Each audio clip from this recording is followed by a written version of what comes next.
Have you ever found yourself saying yes to something when deep down you wanted to say no?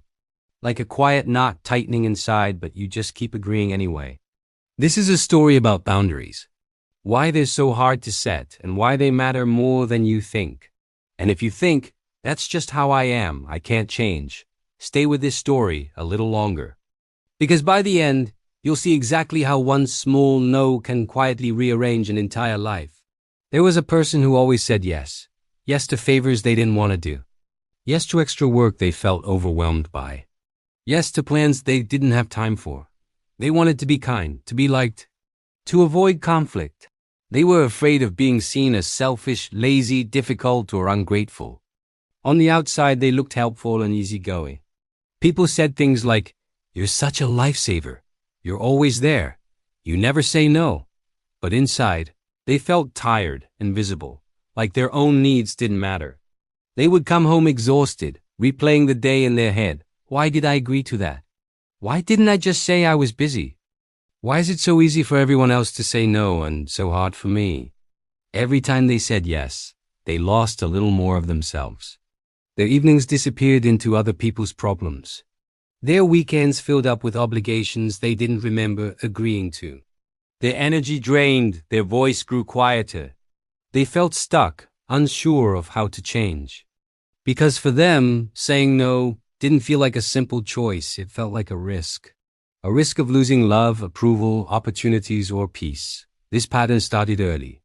Maybe in childhood where saying yes meant safety or affection.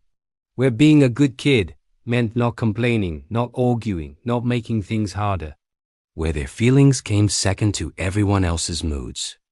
Later, at school or work, saying yes became a way to survive, take on the extra project, cover someone's shift, help with the group task. People praised them. "You're so reliable." And praise felt good, so they kept going. But praise is not rest. Compliments are not boundaries. And over time, what started as a strength turned into a quiet self-betrayal. Maybe you know this feeling, saying yes while your whole body says no. Smiling while something inside you tightens. Agreeing, then immediately planning how you'll survive the extra stress. If that sounds familiar, keep listening. Because this is the moment in the story where everything could have quietly kept repeating. Or started to change. One day, after another long week of saying yes to everything, they got a message. "Can you help me out this weekend?" It won't take long. Of course, it never took long.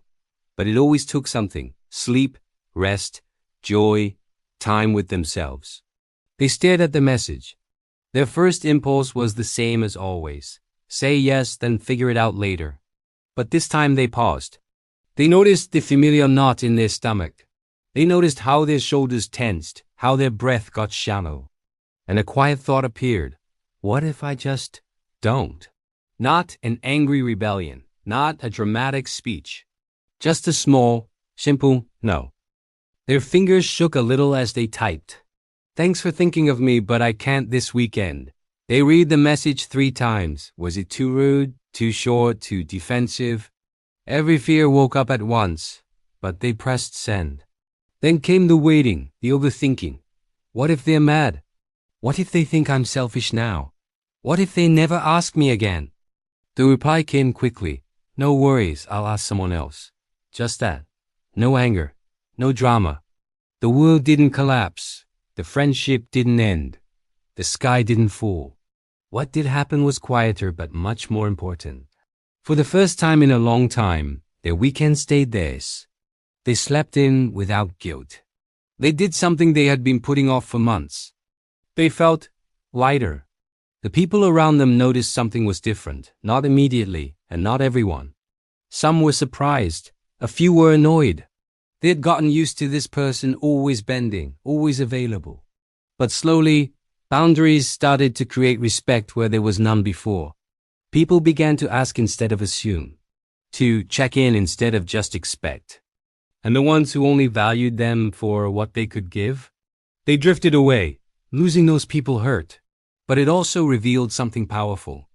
Any relationship that only survives when you ignore yourself is not really a safe place to be. Here are 3 lessons from this story. First, Saying no is about respecting yourself. You have the right to protect your time and energy, even if others don't immediately understand. You are not here to be endlessly available, endlessly flexible, endlessly okay. You are allowed to reach your limit and honor it. Second, boundaries aren't walls. They're the space you need to be healthy and whole. A wall says no one gets in. A boundary says, here is how we can stay close without hurting each other. When you say, I can't talk right now, but I can call you tomorrow, you are not rejecting the person. You are protecting the relationship from resentment and burnout. Third, it's okay to feel uncomfortable at first. Change rarely feels peaceful in the beginning. Your nervous system has learned that over-giving equals safety. So, of course, saying no feels dangerous. That discomfort is not proof you're doing something wrong. It's proof you're doing something new. Now, here's where many people get stuck. They hear stories like this and think, okay, I'll just start saying no. But then, in the moment, the old panic comes back. They'll be angry. They'll be disappointed. I don't want them to think I'm selfish. So here is a simple question to keep you grounded. If you say yes, who pays the price? Your body knows the answer. The tight jaw, the heavy chest, the headache at the end of the day. These are not random. They are your system trying to tell you, this is too much. Please stop abandoning me. It's not just about saying no to others. It's about saying yes to yourself, yes to rest, yes to limits. Yes to evenings that are truly yours. Yes to self-care without guilt. Imagine a version of you who checks in with themselves before answering, who silently asks, do I have the energy for this? Who believes that their time is as valuable as anyone else's? Who trusts that the right people will stay even when they say no? That version of you is not a fantasy. It's built one decision at a time, one delayed reply, one let me get back to you, one gentle no instead of an automatic yes. Remember, setting boundaries is a skill. No one is born knowing how to do it perfectly. Just like any skill, it gets easier the more you practice. You don't have to start with the hardest person in your life. You can start small. Say no to something that only drains you a little. Take back 1 hour of your week. Turn one, I guess I could, into, actually, I can't. Notice how it feels.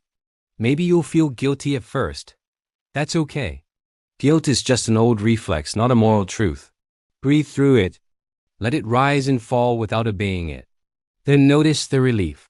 Notice the tiny bit of energy that comes back to you. Notice how your body loosens when your actions finally match what you actually want. Every no builds your strength. It quietly rewires how you relate to yourself and others. Each boundary is a small message to your nervous system. I will not abandon you anymore. Boundaries protect your quiet mind. They create space between you and chaos. They make room for stillness, reflection, and choice. They help you feel safe enough to be your true self, not the endlessly agreeable version you created to keep everyone else comfortable. If this story feels familiar, you're not alone. Many people carry the same patterns of overgiving and silent resentment. You are not broken for struggling with this. You learned these habits to survive. But surviving is not the same as living. And you are allowed to move from survival to a quieter, steadier life. So here's your gentle challenge. This week, choose one small situation where you would normally say yes without thinking. Pause. Breathe. Ask yourself, do I really want this? If the answer is no, practice protecting yourself. You don't owe anyone a dramatic explanation. A simple, honest line is enough. Thank you for asking, but I can't. I'd love to help, but not this time. I don't have the capacity for that right now. That one no might feel tiny from the outside, but on the inside it is a quiet revolution. It might be the start of taking back your strength, your peace, and your quiet mind. Of building relationships where your yes actually means yes because you trust yourself enough to say no. You deserve to live with respect and balance. To be heard, to be seen, to take up space without apologizing for it. And you deserve to say yes to what truly matters, starting gently, courageously with yourself.